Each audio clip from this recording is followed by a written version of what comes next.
Talking with Quinn. Hey everyone, and welcome back to a new video in the series Talking with Quinn. Of course, I am your host, the Quinn, and today I have a jaw-dropping interview for you guys. Today's guest comes from the US. He is a race car driver, a machinist, and a Guinness record holder. And best of all, he does this without any sight whatsoever. Yes, ladies and gentlemen, you better believe it. Today's guest is a member of the blind community. So buckle your seatbelts as he takes us through his journey from childhood, how he lost his sight, his experience driving and breaking the record, and the project that he's currently working on. Stay tuned to find out how technology is taking the blind community by storm. But before we get into it, please be sure to like the video if you love the content, subscribe if you're new, and to turn on that notification bell to be alerted whenever I post the next awesome interview. Don't forget to share it with your friends as well. Also note that the instrumentals for this video have been provided by Inner Sanctum Entertainment Ltd. Now for the moment you have been waiting for. Let's welcome Dan Parker.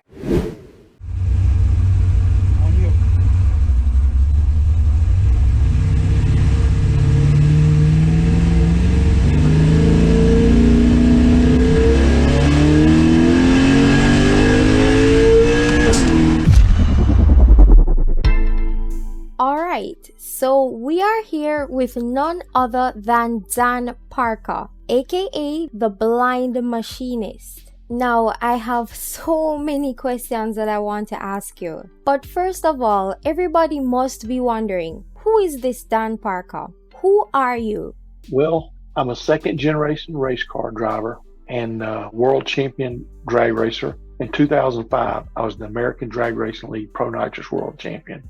And I had a very violent crash in 2012 that left me 100% blind for life. Okay, so tell us a bit more about your childhood. How was it like for you growing up? Well, I was never a scholastic person as far as, schooling. I barely graduated high school, but I always aced machine shop and welding because that was something I just dreamed of doing from a young age, is building race cars. So if it had wheels on it, I was attracted. Skateboards, bicycles, mini bikes, go-karts, I was always on it, but I absolutely sucked at stick and ball sports. So just growing up in a racing family is all what I was exposed to that later would lead me down a path of semi-professional drag racing. All right, cool. And I forgot to ask, where exactly are you from again? I'm in Columbus, Georgia. I'm 100 miles south of Atlanta, Georgia, right on the Alabama border.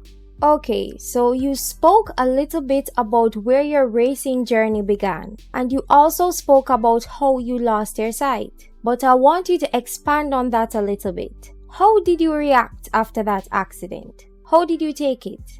Well, it's a miracle I'm alive. I shouldn't be here. The car direct hit the wall at 175 miles per hour. So that's, 275 kilometers an hour probably. It destroyed the whole car. There was nothing in front of my feet left of the race car. No motor, transmission, steering wheel, anything. They tried to call a life flight helicopter to come get me, but there was a bad storm in between the hospital in Birmingham, Alabama, and the racetrack I was in. So they had to put me in an ambulance for the 45-minute ride with my girlfriend riding in the passenger seat. They got me to the hospital. They told Jennifer that, they would not know the extent of my injuries, but I was in very bad shape and they was going to have to induce me to a coma to try to stabilize me. They did not attend to my brain pressures. So my brain swole, compressed my optic nerve and killed it. And I was induced into a coma for 2 weeks. When I woke up out of coma, my exact words with Jennifer was, "I've ruined my life. Don't ruin yours by trying to do the right thing by me." I begged her just to go back to the house. She had been living with me for a few months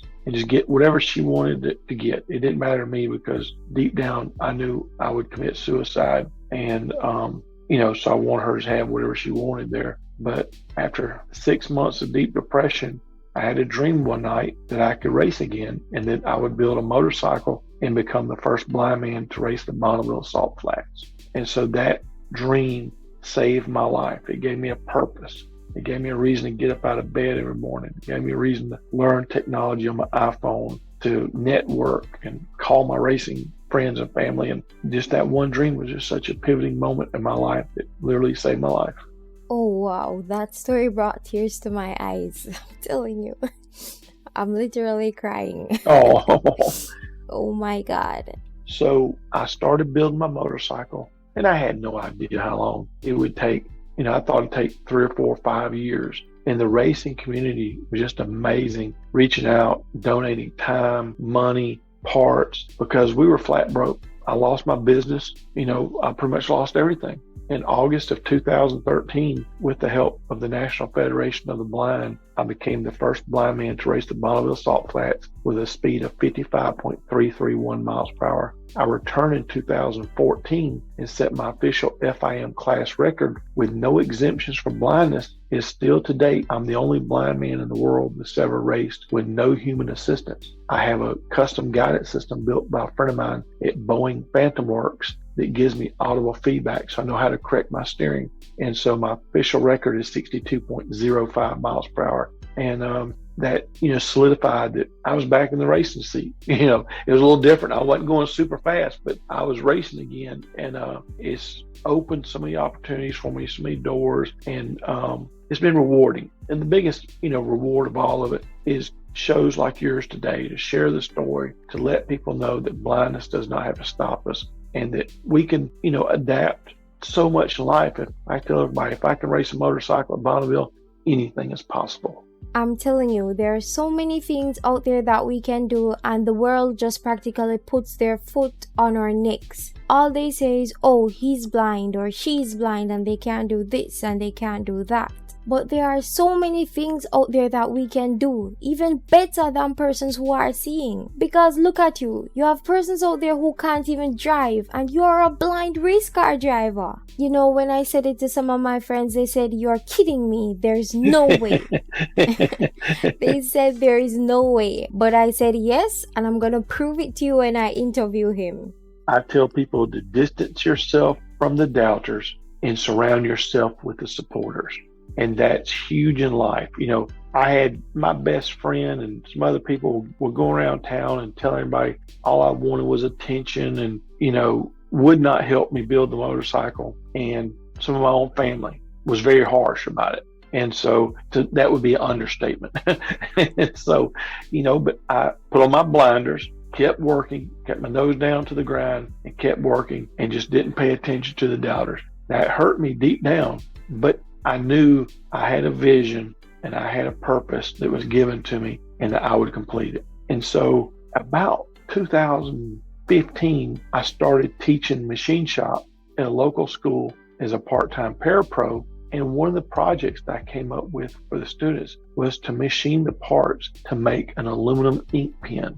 The students loved it. They had something they could take home, they could show their friends. And one night I was here at the house, and I had some pen parts when I made pens here at home doing woodworking. And I decided I was going to make 5 polished pens and send them to some of my sponsors. I posted them on Facebook and just told everybody if they want to donate $50 to my Corvette, my new racing project, that I would send them a pen. The next morning I had 12 orders, $600 in one night. And so that's what started the Blind Machinist. I was early on in blindness. I taught myself how to run my machine shop equipment again, but this was sort of something new that came to me that was a path that, hopefully I could grow and have it generate income, for our household. Oh, wow, that's awesome. But what I actually want to know, so you sit and actually build these cars that you race in by yourself? The whole audio guidance system and all of that, you actually sit and think it out and build it yourself? Oh, yes. I don't take credit for all of it because I have to have people do welding and some other stuff, but I designed it all. I tell people to help me how I want things done. It's very rewarding because I'm also able to teach people some of the skills that I had, because before the wreck, I built race cars for a living. So I had the skills, I have the knowledge to share to sighted people along with blind people. And so there's been many times I've taught sighted friends who helped me work on the race car how to do certain things And yes, so my Corvette, I bought it in 2017. It was a wrecked salvage car that had been in a flood. It had no motor, no interior, and I bought it with the sole purpose of building it to become the world's fastest blind man. All right, so give us a little taste of the experience. When you are there in the car or on the bike, what is the experience like with this audio system? Give us a little feel of how it is. Okay, so we plot the center of the course through GPS. So the Spaceport America, where I set the Guinness World Record this year, or last year now, is 12,000 feet long, so roughly 4,000 meters, roughly. And so we plot the center of the course, and once I start off, if I start going to the right, I get a tone in my right ear. The further off center I go, the tone increases, like doo doo doo. But the tone is steady.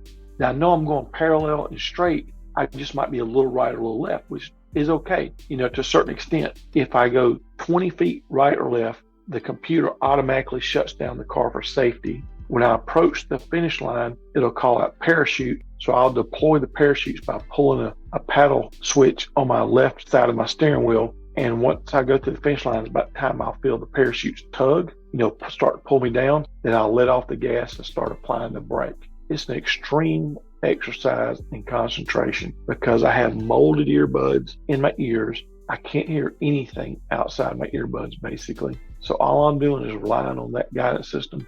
Now, I had a passenger in the passenger seat for safety and for insurance purposes, but they don't help me do anything. By the time the officials tell me course is clear, it's mine till we come to a stop. And so it's like I said, it's so much going on mentally in your head to try to process this, make very small changes in your steering wheel because you got to be very smooth. 200 miles an hour, you're going a football field per second.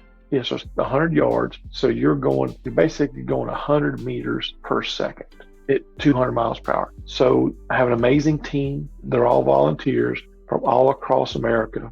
And as a team, we set the record together. My name is printed on the first line of the Guinness World Record, but, without my team, none of this would be possible. So Mike Newman in England had the record at 200.5 miles per hour. He's the first blind man to 200 miles an hour. I broke his record and reset it to 211.043 miles per hour. I think it's 339 kilometers per hour. Wow, and it's even recently that I found out that there was all this technology out there to help blind and visually impaired persons. And I made it my goal to let other persons out there know about all this technology that we have at our fingertips. I have some blind friends who have told me that they have been around a car wheel before, with some sighted help on an empty lot.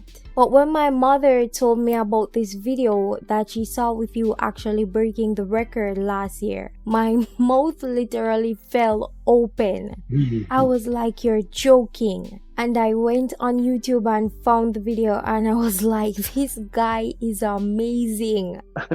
It's been a long road of ups and downs and challenges, but at the end of the day, we set the record, again, along with the National Federation of the Blind, and we set an example for others that anything is possible. You have to set your mind to it, positive attitude, purpose, and perseverance. Anything is possible. Yeah, let me tell you, it's all about a trial and error process. And if you don't have the patience and the motivation to keep trying, you're not going to see the success. Yes, correct. All right, so you spoke a little bit on your achievements. So elaborate some more on them, especially that Guinness World Record you were telling us about. So in February 2020, I filmed the episode of Jay Leno's Garage, which is a very popular TV show here in America about cars. But then COVID hit. So I thought my racing was over with. Everybody was shut down. Well, NFB reached out to me in 2021, and that was their 10-year anniversary of the Blind Driver Challenge. And they wanted to see if I'd be interested in partnering with them to attempt the Guinness record. And I said, yes, of course. So we had some ups and downs trying to schedule to be able to rent the spaceport. Then COVID hit, and the guy that was going to do the timing to measure how fast I was going, he got COVID so bad, it's a miracle he lived. And so we rented a spaceport in March because we studied the weather patterns, and January, February typically has a lot of snow. It's out in the middle of the desert, and March looked like it was going to be, decent weather, cool, not too hot. And so the spaceport up front told us that we could only rent it on Tuesday, Wednesday, and Thursday. And so we looked at everything. Well, the last week of March on Thursday was the 10-year anniversary of my wreck. So we rolled in the spaceport on Monday. That's the first time the crew had been together in almost 2 years. Went over the car because I'd changed so much on the car. New motor, new transmission, just all kinds of stuff. Just overly preparing to try to eliminate any failure whatsoever. And on Tuesday, they had 50 miles per hour crosswind, so roughly 90 kilometers, 80, 90 kilometers crosswind. And I had also a practice car. So I would go out in the practice car and make test passes in that 50 miles per hour wind. I could keep it within a 3-meter path from over the whole mile and a half. And we would make practice after practice lap. On Wednesday, the weather didn't change much. It was 40 miles per hour crosswind. And then I made a few passes. I went 187 miles per hour, I think, on Wednesday on some test passes in the race car. Thursday morning, we were still having some trouble with one thing in the car that wouldn't work right. I learned how to adapt my driving around the problem we were having. And at noon, I had not been over 200 miles per hour yet. And our lease was running out at 5 o'clock that afternoon. So I had 5 hours to go. And I just snuck off by myself and went to the front of my truck on the opposite side as the car was. And I prayed. I told God, I said, if me setting this record is not in your will, I'll accept that. But please just have a severe parts failure and let my team leave here knowing that we didn't fail. We could have something to blame it on is what it was. And about 12:30, Jason, my co-pilot, came to me. He said, it's ready. Let's go. So I went out there, suited up, and the next pass was 205 miles per hour on a test pass.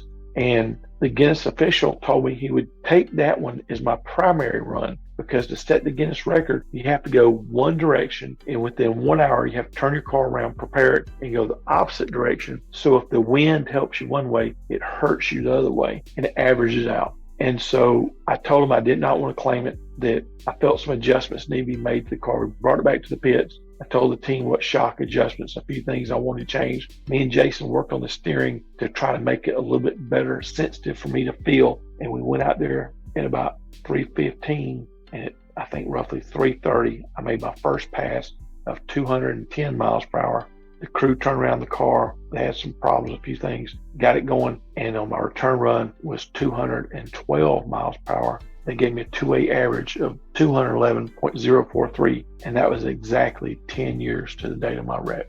That's my comeback story there, And so, I still represent the Blind Driver Challenge and everything the NFB tries to do to, have inclusion for the blind with autonomous vehicles, etc. So my next goal is me and Patrick, my engineer that helps me, we're going to build a semi-autonomous bicycle for the blind. So a recumbent bike is a 3-wheel bike that sits very low to the ground for stability, and we want it to have where we can plot a destination. So let's say there's a restaurant 2 miles from my house, and then a sighted person at the very beginning will travel the path to the restaurant and record it through GPS data, and then they'll record the path back to the house. And then so I can go out my driveway, say, let's go to Chick-fil-A and start pedaling. I do all the braking and the pedaling and the bicycle handles, the steering and the audible feedback to let me know when to brake, when to stop, turns ahead, etc. And so I'm really hoping that in the next year we'll have our first prototype built, because so many of us blind people, me included, we financially, we couldn't afford an autonomous vehicle at this point. First of all, they're not even released, and they're not, not in most people's financial, they can't handle it financially, because it's so expensive. So my thought is a bicycle is a lot cheaper, and it would be a very good step into autonomous vehicle through semi-autonomous transportation, and it would open up the world for the blind. Just imagine if you could have a 8 to 10 kilometer path around your house that you could select any destination and be able to pedal your bicycle there. So that allows you to have exercise, transportation, which transportation is freedom, and then also socialization. If you want to go to your friend's house, you can pedal your bike. So that's my next goal that I'll be working on in the next year or two. The proven concept that this is possible, we can do it, we can handle it, and that this could be life-changing for the blind. It also gives us the ability to go to a job or have our own transportation to go to work, go shopping, go grocery shopping. Whatever we want to do, we can do it. And funnily enough, I was telling some of my friends that, because I used to ride a bicycle, I was telling some of them that, I could ride that thing again. All you'd have to do is to put me on an open lot with 4 walls like a bounce about, so that when I reach the walls, I would bounce off and I could definitely ride that thing again. So recumbent bikes are 3-wheel. They got 2 wheels up front and 1 in the back. You sit very low off the ground in between the 2 front wheels. And so it's very stable, doesn't flip over easy. And that's the reason I chose the recumbent is so, let's say we want to approach an intersection and, we don't know quite where we're at. We can pedal super slow without having to try to keep our balance. We can just stay on the bike, pedal as slow as we feel comfortable, and then just, make the turn, etc., go through the intersection. And then, that would be huge. And I'm here listening to you talking about all this technology. So, given the technology like your audio system that you use on your vehicles, and the technology like what we see in the Teslas, the self-driving technology, do you think it's possible to be able to create and distribute vehicles that blind persons can drive, like an actual day-to-day thing? Given the fact that you have all these crazy drivers on the road, you can have stuff like dogs, deers, or even children running out on the road. And given the fact that you have different sizes and types of roads or environments, do you think it's possible? In the future, yes. I follow autonomous technology pretty good because, it's cars and that's what is my life. They got the first 90% about perfected, but that last 10% is giving the autonomous vehicle fits. One thing you can look up on YouTube is Blind Driver Challenge, Daytona, Florida. Around 2008, Dr. Maurer, who then was the president of the NFB, had a vision that they wanted to build a car to prove that a blind person can drive the car, not the car driving any aspects of it. Through just haptic feedback, the blind person drives it. And they built it in conjunction with Virginia Tech. And so in 2011, now President Rick Bono drove it around Daytona Motor Speedway, not super fast, maybe 20, 25 miles per hour, but he proved that it can be done. He was going through turns and they had a van in front of him and he was following the van and they were throwing boxes out and the obstacle avoidance would tell him which way he needed to go, and he avoided the boxes and pulled up to the same spot he started off at, honked the horn, proved to everybody he did it. So it's there. I'm saying realistically, it's going to be 5 to 10 years. Just because I follow, and Cruise Autonomous was one of the sponsors for the Guinness on the Corvette because NFB is partnering with Cruise to make their self-driving cars accessible for the blind. And so they wanted to get involved. And like I said, they have cars out on the road with no steering wheels, is ride shares, like Uber or Lyft, but there's no driver. And so they're in San Francisco right now, and I think one other place. But as far as a blind person being able to drive a car, yes, it has been proven it can be done. But it relies on the same technology as the autonomous cars to gather that information and make decisions. And that's where they're lacking at, that last 10%, certain scenarios, etc. And that's where the delay will be at from here out. Can they perfect that last little bit, as fast as computers are, they're still not as fast as the human brain. And, to be able to gather data, make decisions, react in milliseconds, which is natural to us, which is not natural for a computer to do as far as with all the scenarios. You have to teach that computer that and put it in every one of the scenarios and teach it this is what you would do. Awesome. And as it relates to roads with like ditches on the sides and roads filled with a lot of potholes, do you know if there is already technology existing that can deal with sensing those? Yes, that will be a challenge to avoid the potholes because, then you have to take into consideration, all right, if I go to the right, I can go off in a ditch. If I go to the left, is there oncoming cars? Do I have enough room to go around the pothole and still get back in my lane before oncoming traffic? So there's so many decisions that the computer has to make. Then it might say, okay, if everything is a no to the ditch, no to oncoming traffic, we just have to stay the course and hit the pothole. And being able to make that decision in such a short amount of time is where the challenge is going to be. And that's another reason I like the semi-autonomous bicycle, because we're only talking about going 6 to 10 miles per hour, very slow. So it will allow the computer to have more time, but then also we can use some of our hearing to help make those decisions. If we come up to an intersection and it's a little blind spot to our left or right, and the computer can't see now that way, but yet we cannot hear a car coming, then we say, okay, I'm going to say it's safe to go. So by having the bicycle, we're putting the blind person as an extra step of making decisions. Yes, and that's why I always say in anything we're doing, it's best not to have anything loud playing in our surrounding, because we depend a lot on our hearing. We can tell a lot from our hearing, trust me. Yes. I personally like to tell persons, if someone goes into the fridge and say I have like a little container with a piece of cake in there, if I'm sitting in the living room and you go into the fridge and you mess with that container with my cake, I'm gonna hear you.